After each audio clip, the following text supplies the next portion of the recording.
श्री स्वामी समर्थ. नमस्कार. सातारा मेजवानीमध्ये आपल्या सर्वांचं खूप खूप स्वागत आहे. आज मी तुम्हाला गव्हाचा पराठा करून दाखवणार आहे. तर आपण सुरुवात करूया. 2 जुड्या घेतल्यात, त्याची नुसती पानं घ्यायची आहेत आपल्याला. आता हे पहिलं मी पाण्यात धुवून घेणार आहे व्यवस्थित, आणि पाण्यात 1-2 वेळा धुवून घेते.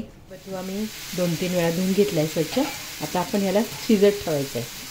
पाणी उकळून घेतलेलं आहे, त्यात आपण हे शिजवून घ्यायचं आहे.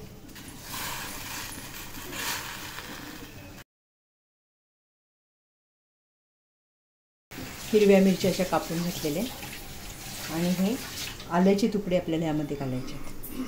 हे सगळं मिक्स करून आपण ह्याच्यावर झाकण ठेवून द्यायचं 1-10 मिनिट. आता आपले 10 मिनिटं होऊन गेले, तुम्ही पाहू शकता.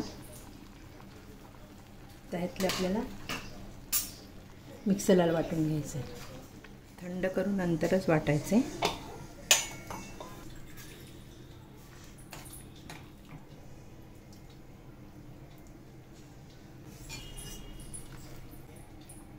हे पाणी तुम्ही पराठा मळताना घालायचं आहे. मिक्सरला आपल्याला ह्याची प्युरी करून घ्यायची. जेव्हा प्युरी करताना ना कलर तोच हिरवा राहण्यासाठी आपल्याला ह्याच्यात बर्फ टाकायचा आहे वाटताना.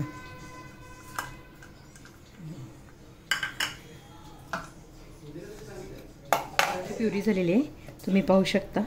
कलर किती सुंदर. आपण जे बर्फाचे तुकडे टाकलेत ना, त्यामुळं कसा प्युरीला हिरवापणा तसाच राहिलेला आहे.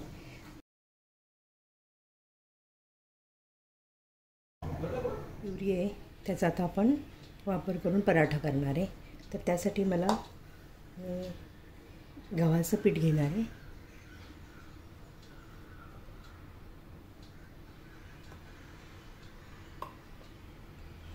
त्यामध्ये आपल्याला ही जी आपण प्युरी केली ती घालायची आहे. तर ह्या प्युरीचा पण तुम्ही पराठा करू शकता. त्यात तुम्ही रायता दही घालून रायता पण बनवू शकता. त्यासाठी मी थोडं रायता बनवण्यासाठी ठेवणार आहे. मिरची पण हिरवी घातली त्यात. तर आता मिरची पावडर थोडीशी घालायची, धना जिरा पावडर घालायची, हळद घालायची अर्धा चमचा, हिंग थोडासा घालायचा, तीळ आपल्याला घालायचे आहेत. भरपूर तीळ घातले तरी चालतात. पौष्टिक आहेत तीळ, फायबर आहे त्याच्यामध्ये, कॅल्शियम आहे, भरपूर कॅल्शियम आहे. तर आपल्याला यामध्ये ओवा घालायचा आहे, थोडंसं ओवा घालायचं.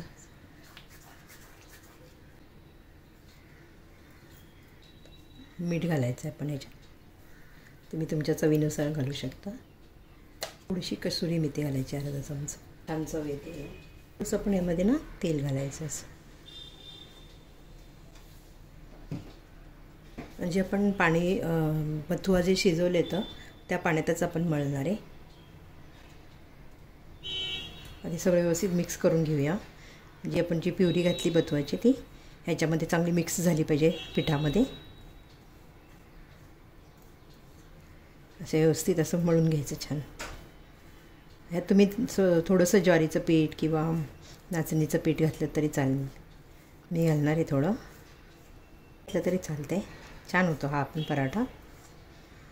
ते मुलं ज्वारीची भाकरी खात नाहीत किंवा नाचणी खात नाहीत, मग त्यात थोडं थोडं घालून पराठ्यामध्ये खाऊ घालायचं. थोडंसं मी नाचणीचं पीठ घालते पौष्टिक होण्यासाठी, आणि थोडंसं ज्वारीचं पीठ, बस जास्त नाही घालायचं. तर ह्या पाण्यातच मी मळणार आहे. पाहू शकता तुम्ही, हे पाणी खाली शिजवलेलं ओतायचं नाही आपल्याला, ह्याच्यात तेच वापर करायचा.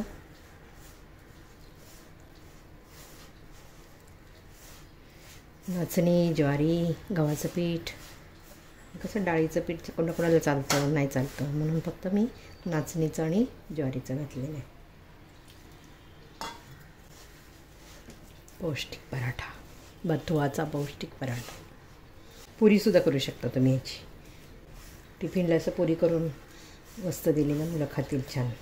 थोडं थोडं पाणी घेऊन असं छान मळायचं, म्हणजे पराठा पण छान होतो. पुरी वाटलेलं आपल्याला अजून कमी पडते तर घालू शकता. असं मी तेल लावते.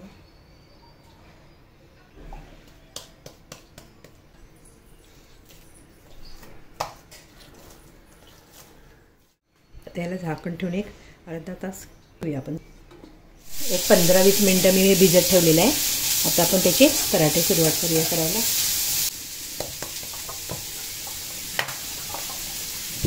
पीठ पण छान एकदम मस्त झालंय, पाहू शकता.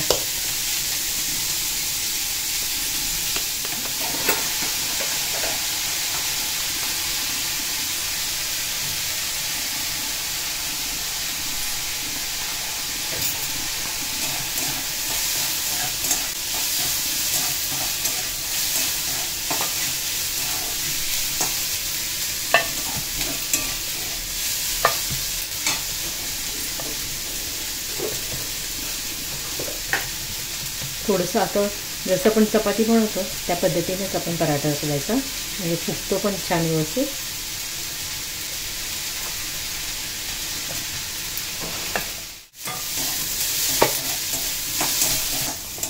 आपण वरून थोडे तीळ आणि अशी कोथिंबीर टाकायची, छान लागतं आणि खुसखुशीत होतात.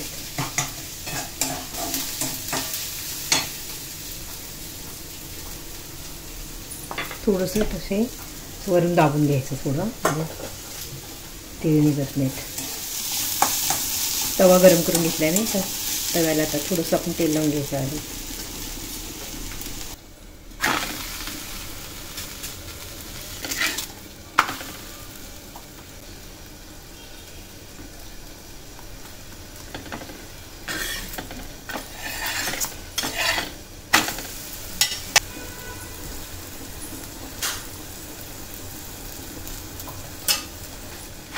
लोण्यावर सुद्धा तुम्ही हा पराठा खाऊ शकता.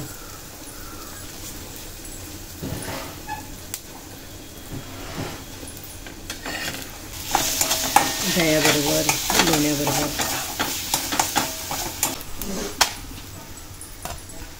आता मी अशा प्रकारे अजून करून घेते.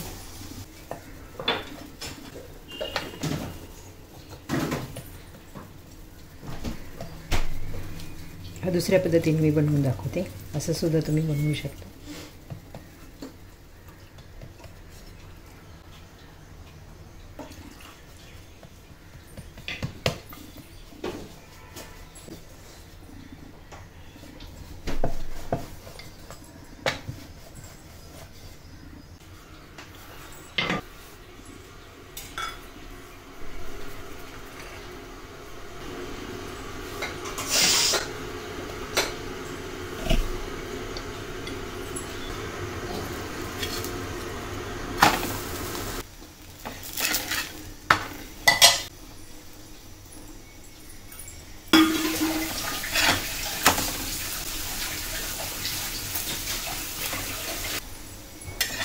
तुम्हाला दोन्ही पद्धतीने मी पराठे करून दाखवले. तुम्ही ट्राय करा. आणि हा बथुआचा पराठा खूप म्हणजे विंटरमध्ये खाल्ला पाहिजे, थंडीच्या दिवसात. पौष्टिक आहे खूप. शेअर करा सगळ्यांना तुम्ही हा पराठा. शक्यतो कोणी करत नाहीत हा बथुआचा पराठा.